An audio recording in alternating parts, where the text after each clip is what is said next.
Hello, hello, hello, hello. Can you hear me?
All right. Hello, everybody, and welcome to Maysville City Council.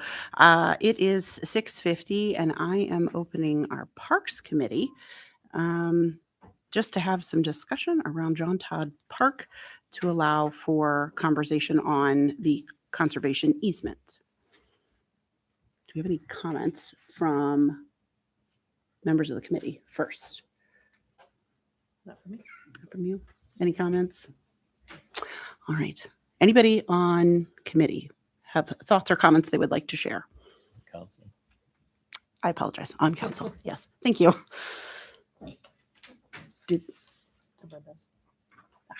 Deborah? I have several questions. I don't know when the best time for it would be, if now or later. Okay, I noticed that there weren't any parcel numbers listed on here, so I wondered which parcels was intended. If it's just the woods, if it is the entire park, including the playground and the baseball fields, exactly what is referenced.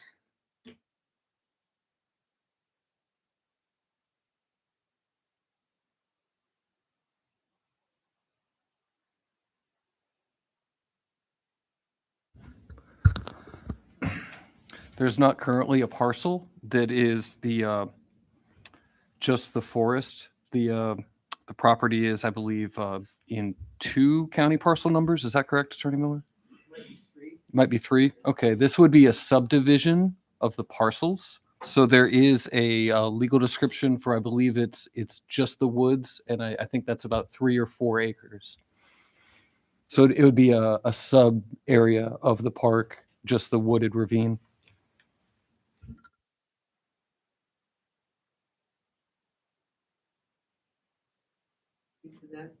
I've got the map here. I'll show you.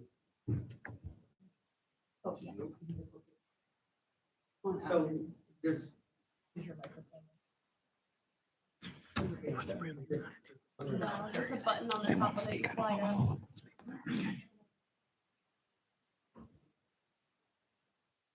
They're good. Okay.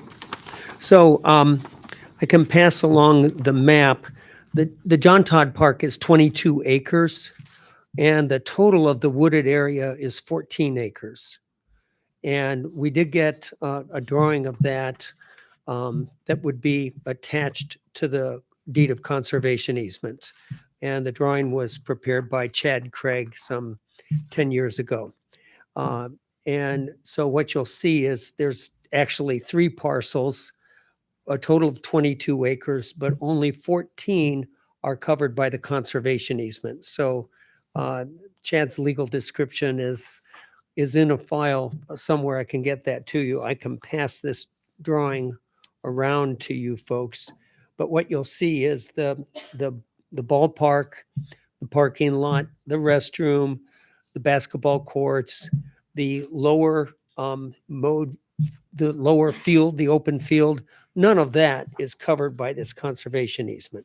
It's just strictly the wooded area. And that's the only place that we're claiming to have old growth trees. So I'll give this to you. Pass along.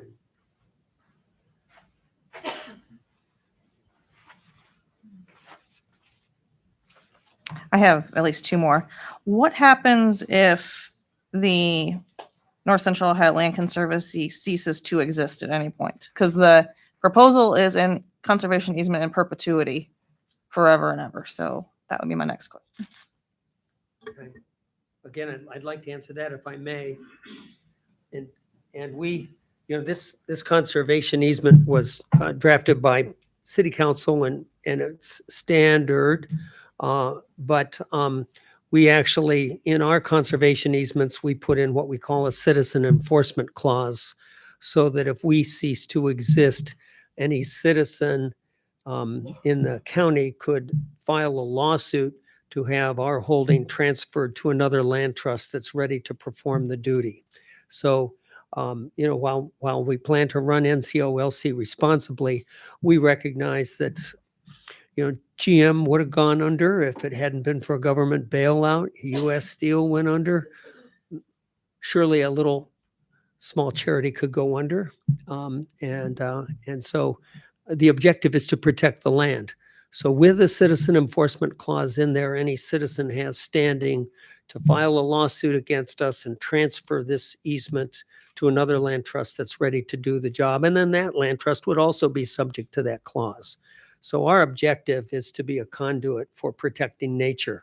We don't have any means of building wealth for NCOLC.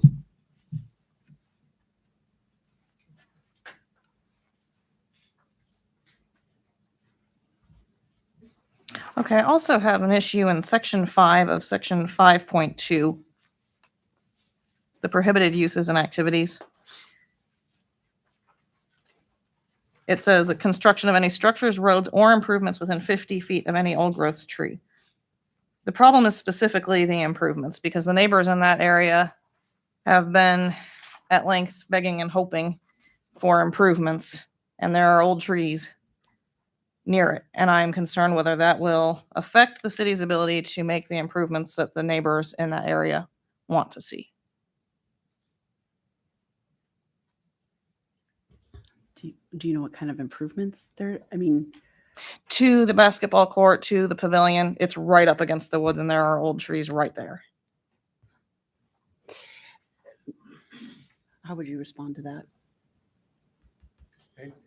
I'd be glad to take an Okay, initial all right, you can do it too. There's nothing that prevents maintenance of the existing infrastructure. So there's nothing here that prevents maintenance. This would apply to constructing something new.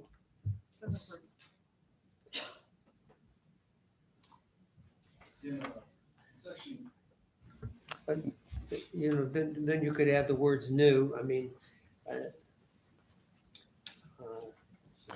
that seems to me to be a small matter, but one could say construction of any new structures or roads. Nothing would prohibit improvements of something existing. Certainly, that's not the intention. But if you're concerned, that concern can be addressed redundantly. That language can be modified to make it abundantly clear that they can go in and improve or remodel existing road structures, et cetera. The objective is to not have the city expand man-built infrastructure into the old growth woods. That's the objective.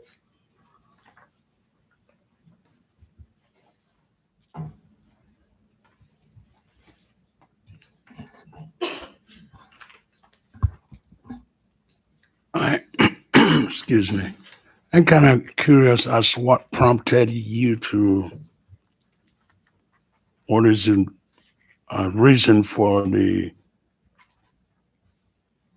this particular bill that we have, conservation? What's the problem to conserve there? What kind of conservation are we looking at? Or what prompted you to write this? Is there any problem in existence, or people have invaded that place? What's the reason behind that? Okay. A reason behind this, and this goes back to 2015 when we first tried to get the old growth woods under protection, and that previous council rejected our request. But Right. a reason for doing that is spring ephemeral flowers, and those are flowers that only come up in the spring. They have a very short lifespan above ground. Even if they're perennial, they go back underground within 2 months of sprouting. And so it's a unique feature of areas like Ohio to even have such a thing as spring ephemeral flowers. They're threatened with extirpation in Richland County. And it happens that John Todd Park, in addition to having the best array of old growth trees of any city park, in addition to that, it's got far and away more spring ephemeral species than any other city park. In fact, you can pick your 4 or 5 other favorite parks, and in terms of spring ephemeral species, number of species, John Todd Park still would exceed them. So it's a unique gem that can be used for teaching inner city kids and the broader community what ancient Ohio used to look like. And places like that are exceedingly rare. And right now, we, the environmental community around here, we're in a desperate struggle, frankly, to prevent extirpation of spring ephemeral flowers. That's how serious it is. And by extirpation, I mean none left in our area, even though they're around in other areas, of the state. That's how we see it. Now, then we get to, well, why would we come to you with this? It's been protected all these years. So why now add this layer of protection? Right. And now, knowing what's at stake, knowing what's there, knowing you don't have another one in the city park system, we want to improve it. We want to remove invasive species that will eventually wipe out the native species unless someone does the hard work that requires skill to remove the invasives. That's number one. Number two, we want to remove or seek funding to get junk and construction debris that's been dumped down the ravine, get it out of there so this place can be better appreciated. And we don't want to go out and raise the money and do the work simply to enhance the timbering experience of some lumber company. We don't want that to happen. We want to be assured that these old growth trees will be protected permanently. Otherwise, we don't want to do all the work and all the fundraising necessary to bring John Todd Park up to its full potential. And you'll never get any informed environmental group to go in and protect spring ephemeral flowers if you reserve the right, which you currently have, to make some money by logging that woods. And to be candid, there's money to be made. There's money to be made by logging. You got white oak, red oak, you've got big cherry trees. So before we, would want to do the work to protect it, we would want to be assured that our efforts wouldn't be taken away if a later group of council or a city in crisis for some reason decided to log the woods and augment their budget. So that's what prompts this. I get your point, but I'm still not satisfied. Have any invasive species been dictated there that will destroy them? Oh, yeah. Oh, there Okay. certainly are. Yeah. Now we've been doing some invasive removal over the last few years because we didn't want to lose what we hope to protect. Mhm. So the situation there isn't as bad as it was, say, 8 years ago, because we've been removing invasive species somewhat so that there would still be something to protect. But the problem with invasive species is insects that are native to the area and animals that are native to the area don't recognize them as food. Therefore, they do not eat them. So these invasive species, they flower, the bees still pollinate them. They'll pollinate any flower. A lot of these bees will. Okay, so they're still going to get pollinated, and they're going to bear fruit and bear seed, and then that seed hits the ground and nothing eats it. And then that invasive plant grows. Well, meanwhile, our native plants are being chewed up by insects. And to some extent, I mean, that's a good thing to some extent. We need the insects to stay alive, but they preferentially only go after the natives. So over a period of time, the invasives keep expanding because they can expand and propagate with impunity. They form what's called a uniculture, meaning there's nothing else there. And you can go to places like where you have invasive bush honeysuckle, or you've got the very popular burning bush that a lot of people put in their yard. And underneath those mature trees, there's nothing but more of the same tree. Literally nothing. So that's the danger. If the invasive trees, bushes, and plants are left to their own devices, they will crowd out. And that's why our spring ephemeral flowers countywide are in danger of extirpation. So just, I guess, to piggyback on that, this is about preserving something that is very unique to Mansfield. We don't have a lot of this. There are different points in the county, different points in the state, but this is Mansfield's one spot. And we want to preserve that and make sure that for future generations, classes of kids who are studying ecology, kindergartners on a field trip, that they can come and see a real life example of this in one of our own parks.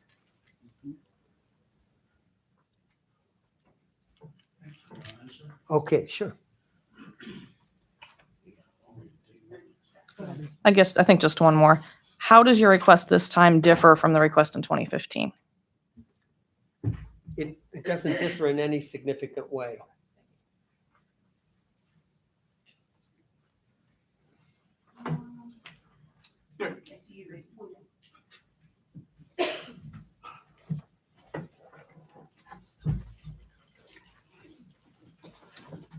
My name is Doug Caldwell, and I'm a member of the Hedges Street Neighborhood Watch Association, and John Todd Park is in our backyard. Could you have that map copied and passed around so we can have and be pointed out where these plants are so we know what we're talking about? Because you can go past the basketball courts and the pavilion that way. You can go down in the gully and go that way, or you can come back past where the old baseball diamond used to be by the pavilion down that lower level that way. I really don't know where you're talking about as far as these things are. This is down the ravine. Like when you come in, Mm-hmm. we're looking. But if you can signify them on the copy with like make a yellow dots and stuff like that, that'd be great. How you doing, Dave? That would be appreciated. Pass them out so we have something to talk about. Along with this gentleman here, if he could come to one of our neighborhood watch meetings and go a little bit more into depth of what we're talking about, because we all want to preserve nature for kids and all that stuff. Great. And I will do it promptly. Okay. I'll talk to you. All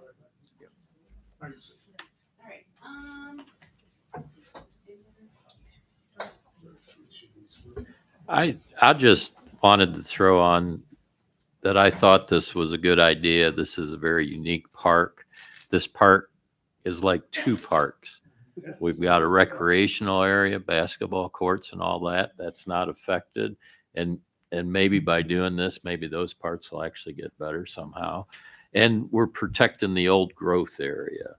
And I think that's something so unique to have a piece. 14 acres is a small piece. And I really hope we can come together to figure out a way to protect that. And there was some offers made at the previous meeting that we had a developer that would throw in a donation of more property up against it, maybe to expand some walking areas around the area. And I don't think that'll happen without a whole synergistic effect of all the pieces coming together. And I guess I will just close with the fact. May I add one thing with regard to the developer? Oh, sure. His name is James Boyd. I sent to his banker the information they would need, the construction loan that he has on this 11-acre property that is above John Todd Park. The bank's mortgage excludes the land that he plans to give to you folks. He's given the banker a drawing and it's excluded that land. He's committed that he's going to do this, but he wants to see that the ravine itself will be protected. But if he does that, then we will get a strip of land. We, the city, you guys will get a strip of land at least 50 feet wide, which connects the ravine area to the sidewalk on Cleveland Avenue. And then that's going to be the start of other efforts to put in a walking trail, which you folks have a right to do, and to eventually try to expand the walking options for people, and hopefully buy some more adjoining undeveloped woods that's right next to the city's land. So all of those things are things that we would want to work on in the future if we have the protection of knowing the city will not, on some dark and desperate day, timber these old growth trees.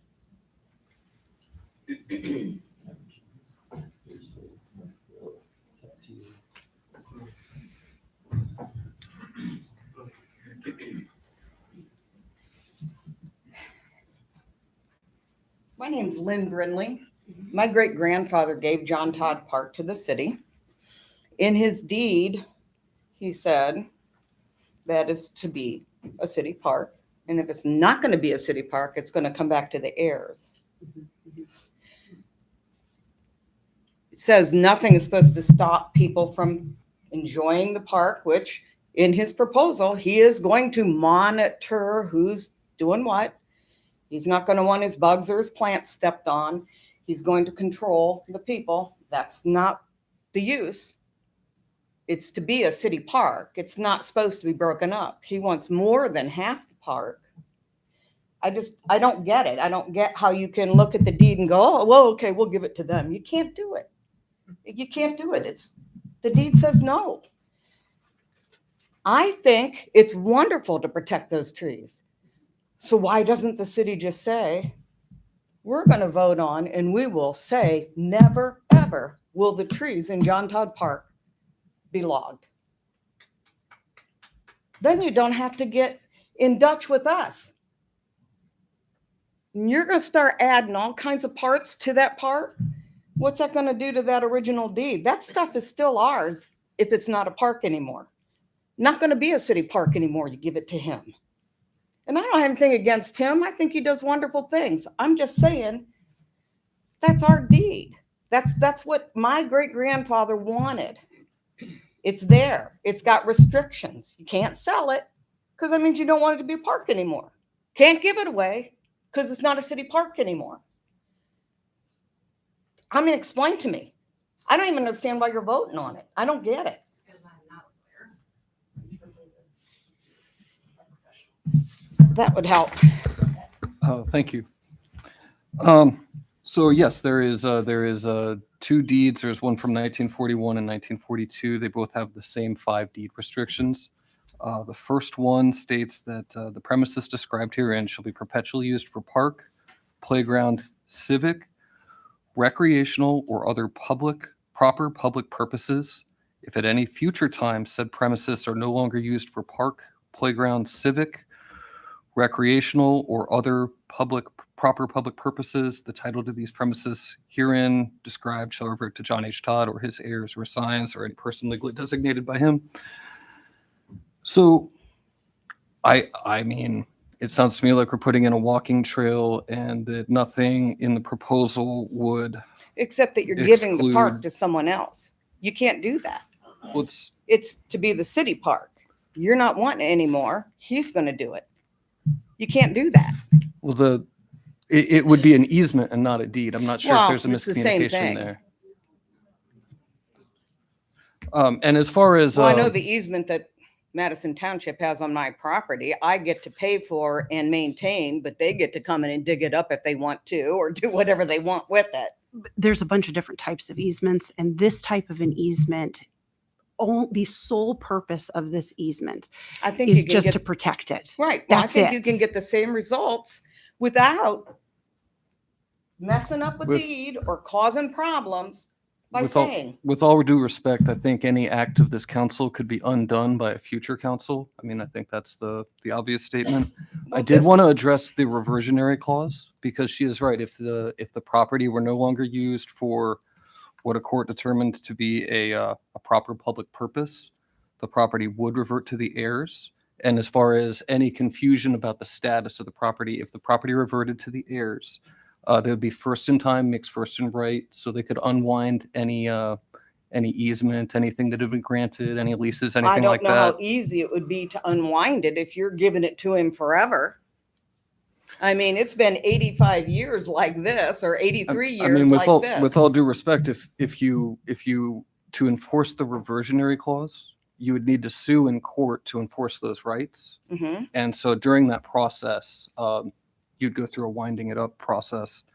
In addition, I was just going to mention, we could add a section called reversion to donor that says, in the event that this property reverts to the donor, this easement shall terminate in perpetuity. We could address it that way. So I do see some ways to address these concerns. Well, I see all kinds of things that could make it not accessible to the general public, like, oh, him saying, well, we only want people in here these certain hours, which makes it not a public park. Oh, he could do that. No, not under the existing document. No, I couldn't. False statement.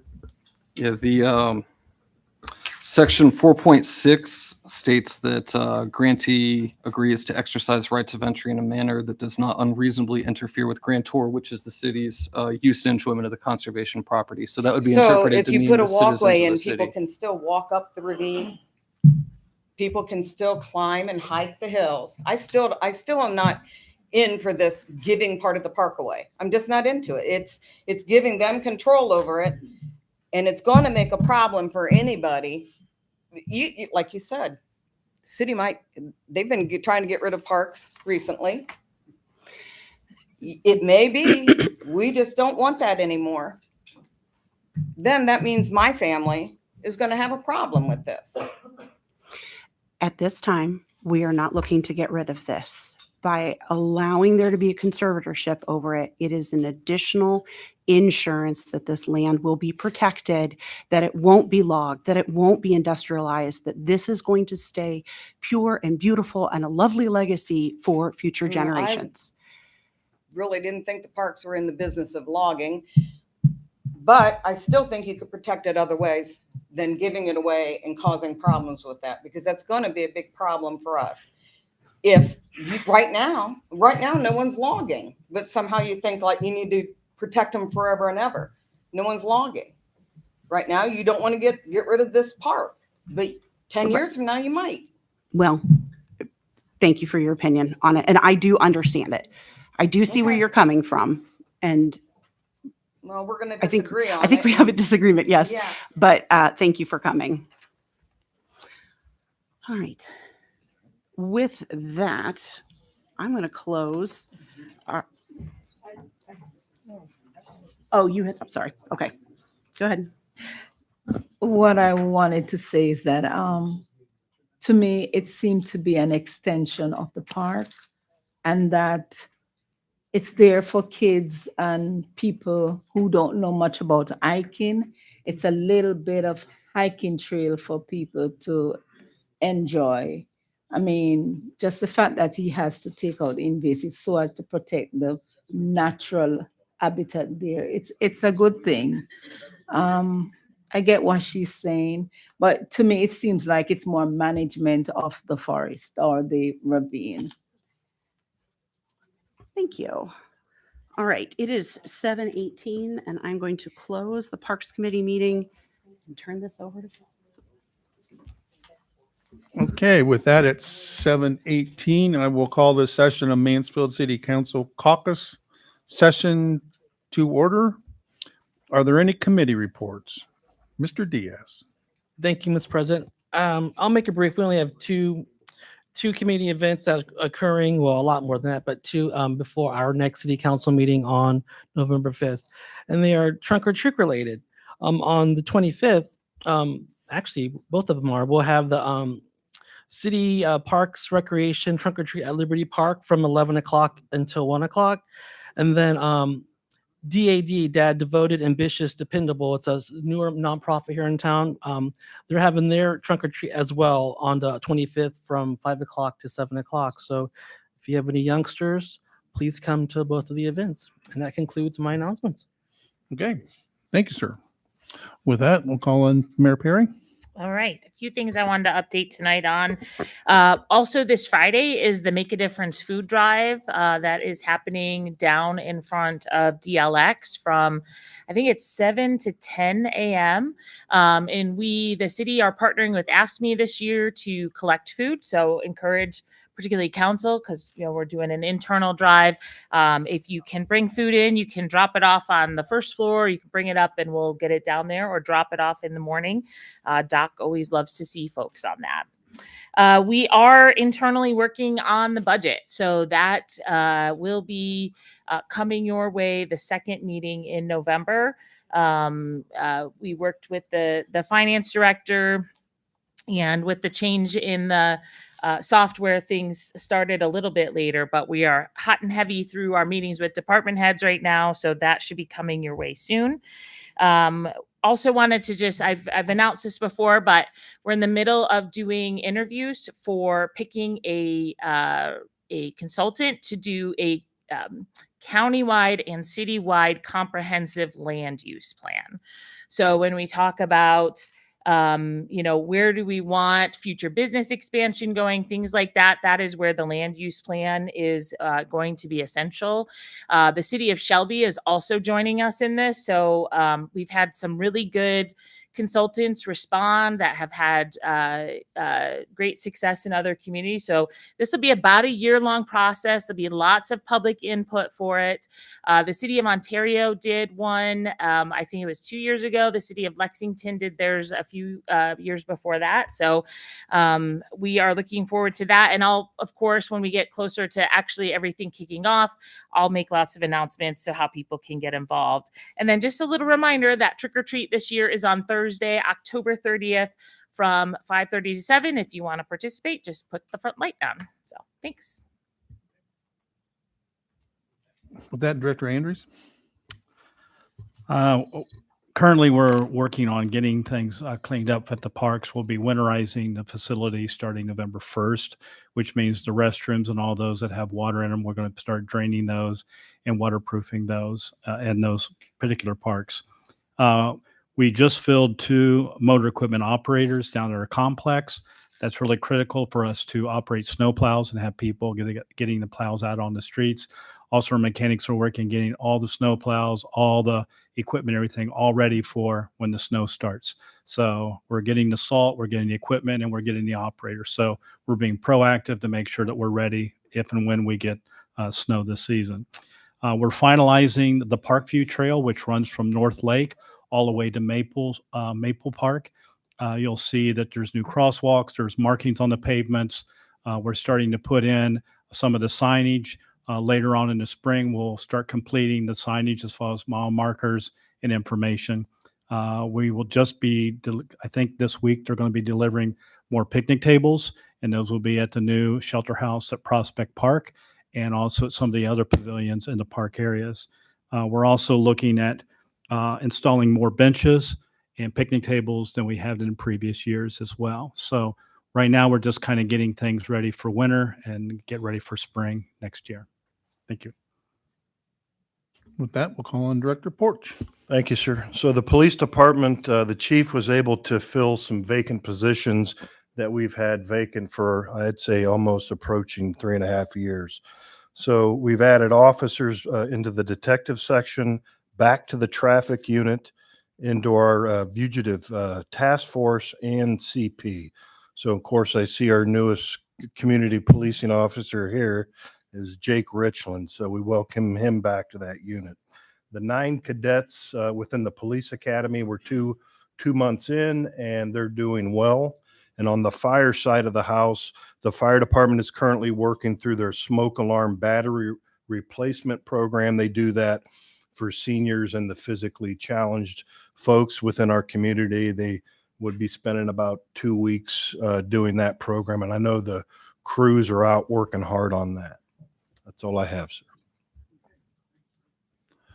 Director Converse? I don't have any updates really from finance. We're just rolling along business as usual right now. Thank you. And Deputy Director Madden? Yeah, prosecutions continue unabated on the second floor, and no other major updates. Thank you. Thank you. With that, we shall now proceed with legislation. So we will start legislation with 25-160, and I'll call on Mrs. Meyer. Thank you, sir. Bill 25-160 will be honoring Lori Donaldson upon her retirement from the city of Mansfield. And at this time, we will call on the clerk to read that in full.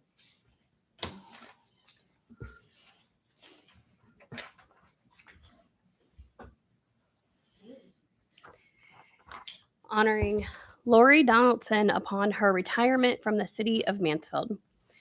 that this council, on behalf of the government and the citizens of the Mansfield community, is privileged to honor Lori Donaldson for her dedicated service to the city of Mansfield, Ohio, upon her retirement effective October 31st, 2025. Lori Donaldson's career with the city of Mansfield has truly been remarkable. She started with the city on March 10th, 1990, as a police records clerk for the Mansfield Police Department. In June of 1992, she transferred into the Utility Collections Department as an account clerk. In March of 1999, she began working in the Parks and Recreation Department as a park equipment operator. In August of 2004, she began working as a housing inspector for the Permitting and Development Department, a position she held until her retirement. Lori Donaldson has been incredibly hardworking and loyal to the city of Mansfield, always managing to have a smile on her face and inspire those around her. Her dedication and knowledge of municipal government, code violations, and the community will be greatly missed. We all extend our best wishes and congratulations to Lori Donaldson and wish her continued success in all her future endeavors.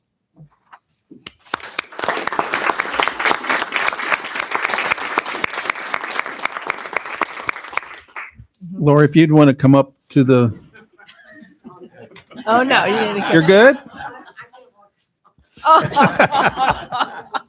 Well, I'm sure there's some people up here that has some comments that they would like to make. So Absolutely. if you want to stay or there where you're comfortable, that's fine. But if you want to come up, that would be great No. too. You're shy, Lori.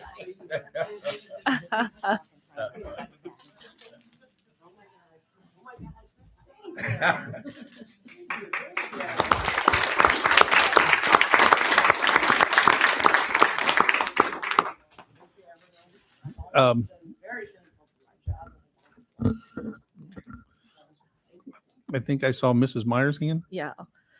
Lori, what am I going to do? I've got you on speed dial. I know. I'll call Lori up and say, Lori, I need you to check on. And she's like, I am already on it. I bet you're calling about such and such. And it was like you anticipated everything. You knew exactly what I was going to be calling about. I don't know how many. I'm pleased that you took my calls because I'm sure they were like, oh my gosh, here she is again. But you've been dedicated to the city and we so appreciate it. You're going to be missed. You're really going to be missed. Yeah. Well, it showed. It really did show. So thank you and enjoy your retirement. Thank you. Yeah. Ms. Robertson. Thank you, Mr. President. Lori, I'm going to miss you because I know I drove you nuts at times. I can't tell you how many times I've called Lori with problems, but one of the reasons I always called her, and you can see it here, is that she has been in codes and permits at that time. I'm not sure what this fancy title is now in there, but Lori, I know, trained so many people. And a lot of times I'd call her and say, hey, I don't think this code inspector got this right. You're not allowed to have a hole in your roof. And she's like, no, let me go back and talk to them. And she would take people under her wing and train them. I'm going to miss you. Thank you for everything that you've done. You've been here a long time and you're definitely going to be missed. And I just got one complaint. Safety director, where was my flowers when I retired? Lori, thank you so much. This is Mr. Falquette. Thanks, Mr. President. I too miss you. I don't think I called you quite as many times as some other people, but yeah, I like email. I know I emailed you and you always got on it. You always did a good job. I'm not sure how you can be shy when you do the job where you got to tell people things aren't right at their place. So, but they got the message and things got cleaned up. So we appreciate it. Yeah. And Mr. Akuchi. Sorry, I'm just going to move down the line here. Okay.